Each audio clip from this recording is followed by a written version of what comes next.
ಮಾಣಿಪೆರಾಜ್ಯ ಶ್ರೀರಾಮಚಂದ್ರಪುರ ಮಠದ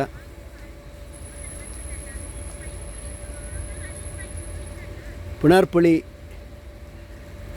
ಗಿಡದ ತೋಟಕ್ಕೆ ಇಂದು ಮಧ್ಯಾಹ್ನ ಸಂಜೆ 3:30 ಗಂಟೆಗೆ ಬೆಂಕಿ ಬಿದ್ದು ಸುಮಾರು 100 ಪುನರ್ಪುಳಿ ಗಿಡಗಳು ಸುಟ್ಟು ಹೋಗಿವೆ.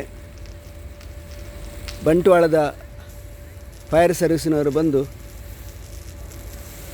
ನೀರನ್ನು ಚಿಮುಕಿಸಿ ಬೆಂಕಿಯನ್ನು ನಂದಿಸಿದ್ದಾರೆ. ಅಲ್ಲಿಯೇ ಪಕ್ಕದಲ್ಲಿರುವಂತಹ ಏರ್ಟೆಲ್ನ ಟವರ್ ಕೂಡ ಇದೆ. ಯಾವುದೇ ಅದಕ್ಕೆ ಹಾನಿಯಾಗಿಲ್ಲ.